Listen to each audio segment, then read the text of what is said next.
নমস্কার বন্ধুরা, আমি শ্যামলী রায় স্পাইসেস অ্যান্ড ফ্লাওয়ার থেকে বলছি। আমার চ্যানেলে আপনাদের সকলকে স্বাগত। আজকে আমি আপনাদেরকে একটা চিকেনের একদম নতুন ধরনের রেসিপি করে দেখাবো। খুব সিম্পল। এই রেসিপিটা একদম হেলদি, অল্প মশলা দিয়ে, একটু আদা জিরে রসুন তো লাগবেই, তার জন্য অল্প অল্প পরিমাণটা দেব। দেখুন, আমি আজকে চিকেনটা চন্দ্রমুখী আলু দিয়ে করব। দেখুন, এরকম করে আমি চন্দ্রমুখী আলুটা নিয়ে নিয়েছি, এটাকে কেটে নিয়েছি, এই ছালটা ছাড়িয়ে নিয়েছি। এবার কেটে আপনাদেরকে দেখাবো। কাটাকাটিগুলো করে নিচ্ছি এরকম করে। দেখুন, আমি পেঁয়াজটা একটু এইরকম করে একটু পাতলা পাতলা করে কেটে নেব।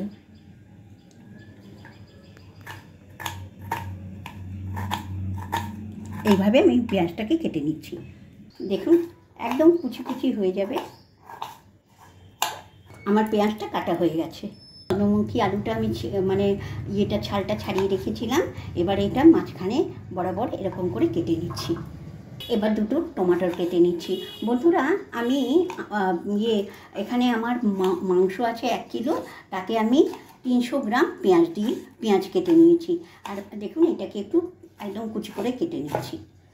আমার কাটাকুটিগুলো শেষ হয়ে গেছে। এবারে আমি একটু মশলা বাটবো। দেখুন, আদা রসুনের পরিমাণটা আমি কেটে ধুয়ে নিয়েছি। আদা রসুনের পরিমাণটা সমান সমান দিয়েছি, দিয়ে এটাকে আবার একটা পেস্ট বানিয়ে নিচ্ছি। আদা রসুনের পেস্টটা হয়ে গেছে, এটাকে দেখুন আমি বার করে নিচ্ছি। এবার একটা মশলা বানাবো। দেখুন, এরকম একটা ধনে 1 চামচ, একটা ছোট্ট চামচের 1 চামচ আমি ধনে দিলাম। জিরে দেখুন একদম পুরো এইরকম ছোট চামচের 1 চামচ দিলাম। এবার একটু গোটা গরম মশলা, দেখুন এখানে কয়েকটা দারচিনি আছে, লবঙ্গ আছে আর এলাচ আছে।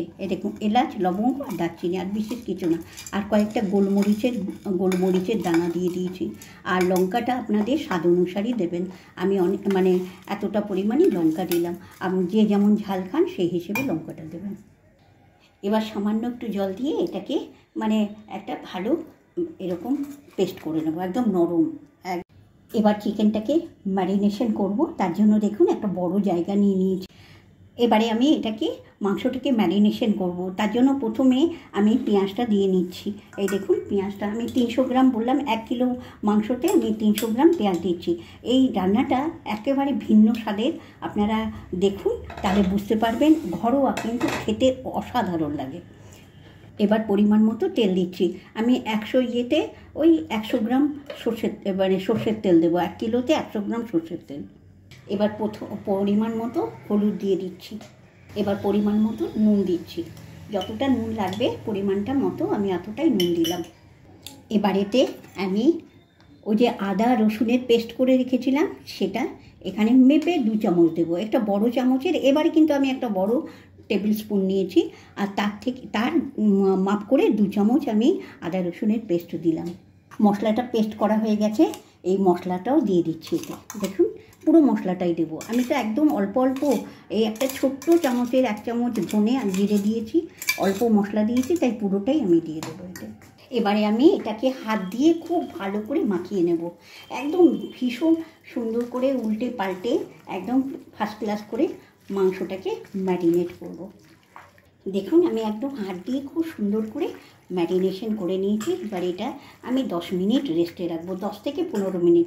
একটু বেশি রাখলে ভালো হয়, তো আমি এটা 15 মিনিটই রেখে তারপরে আপনাদেরকে বাকিটা করে দেখাচ্ছি, বাকি রান্নাটা।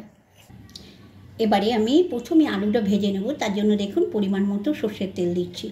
তেলটা গরম হয়ে গেছে, এবারে আমি আলুটা ভেজে নেব। আর বন্ধুরা, এটা হচ্ছে চন্দ্রমুখী আলু দিয়ে সত্যি খুব ভালো লাগে খেতে।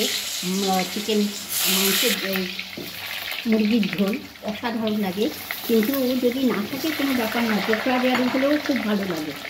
আলুটা খালি নুন দিয়ে খাবো। দেখুন, সামান্য একটু উপর থেকে নুন দিয়ে দিলাম। এতে আমি হলুদ দেবো না। হলুদ দিলে তাহলে আমি তেল হলুদ দিলে এই পরের তেলটা আমি ব্যবহার করতে পারবো না। তার জন্য আমি হলুদ ছাড়াই নুন দিয়ে আলুটাকে ভাজা করে দিচ্ছি। আলুটা ভাজা হয়ে গেছে, এবার তুলে দিচ্ছি। আমি আলুতে হলুদ দিইনি বলে দেখুন তেলের রঙটা একদম ওই রকমই রয়েছে। আর হলুদ দিয়ে যদি আলুটা ভাজতাম না, তেলটা একদম কালো হয়ে যেত। তার জন্য আমি হলুদ ছাড়াই ভাজলাম। এবারে আমি আরেকটু সর্ষের তেল দেবো। আগে সামান্য একটু 10-15 গ্রামের মতো দিয়েছিলাম। আর এখানে ধরুন আমার এটা টোটাল ওই 70 গ্রামের মধ্যেই হয়ে যাবে। অল্প সর্ষের তেল দিয়েই রাঁধবো। আমি আগে বলেছিলাম 100, কিন্তু 100 লাগবে না। এবার কটা তেজপাতা ফোড়ন দিয়ে দিচ্ছি। দিয়ে এবার ম্যারিনেশন করে যে রেখেছিলাম মাংসটা, সেটা ছেড়ে দিচ্ছি। এবারে এইভাবে আমি এটাকে একদম পুরো ভালো করে মশলাটা মাখিয়ে কষাতে থাকবো। আর বন্ধুরা, এইভাবে আপনারা মিক্সিতে ওই সব মশলা মানে গোটা গরম মশলা দিয়ে বেটে এইভাবে একবার চিকেন রান্না করে দেখবেন, তারপরে বলবেন এর কেমন স্বাদ হয়। এবারে জল বেরোবে, আমি নাড়াচাড়া করে এটাকে ঢেকে দেবো। এবার ঢেকে এটাকে কষাবো। মাঝে মধ্যে এসে আমি নাড়া দেব। দেখুন, এবার একটু ঢাকাটা খুলে নাড়াচাড়া করে দেখাচ্ছি আপনাদেরকে। একদম নাড়বো এইভাবে।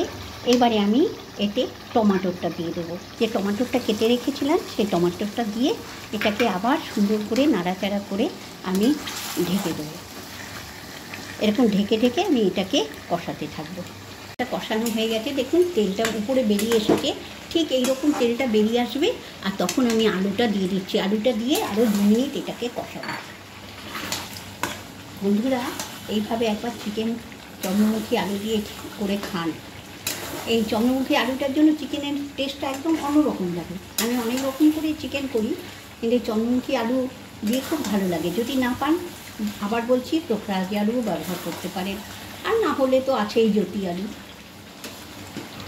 আলুটা দিয়ে আমি এটাকে 2 মিনিট কষিয়েছি। একদম কষানোটা কমপ্লিট, আর কষাবো না।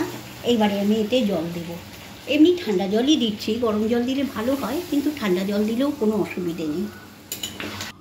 যেহেতু এটা আমি চিকেনের ঝোল করব, তাই আরেকটু জল দেব। দেখুন এই পরিমাণ আরও জল দিয়ে দিলাম। এই যে এবারে এটা তো আলুটাও সেদ্ধ হবে, মাংসটা একটু সেদ্ধ হতে বাকি আছে। এসব হলে একদম ঠিকঠাক হয়ে যাবে। আমি এবারে কিন্তু ঢাকবো না বন্ধুরা। যদি ঢাকা হয় না, তাহলে এই যে মাংসের সুন্দর একটা কালার আছে, এই কালারটা নষ্ট হয়ে যাবে।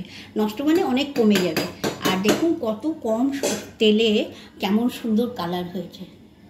এবারে এটাকে আমি 10 মিনিট হতে দেবো। 10 মিনিট হলেই আমার রেডি হয়ে যাবে চিকেন রেসিপি।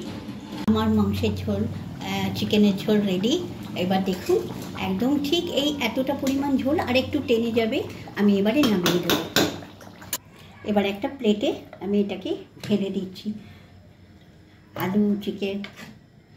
বন্ধুরা, চিকেনের এই ঝোলটা সত্যি অসাধারণ লাগে। চন্দ্রমুখী আলু দিয়ে এই চিকেনের ঝোলটা একদম অল্প মশলা দিয়ে দারুণ লাগে খেতে।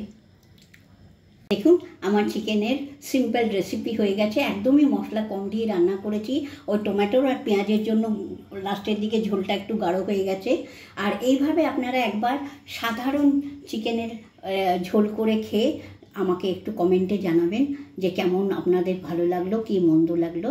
আর বন্ধুরা, আপনারা অনেক ভালো থাকুন, সুখে থাকুন, সুস্থ থাকুন। আর সকলের সুস্থতা মঙ্গল কামনা করে আজকের মতো ভিডিওটা এখানেই শেষ করব। আর যাওয়ার আগে আপনাদেরকে একবার আমার অনুরোধ, আমার ভিডিওটা যদি ভালো লাগে অবশ্যই আমাকে একটু লাইক, শেয়ার অ্যান্ড সাবস্ক্রাইব করবেন প্লিজ।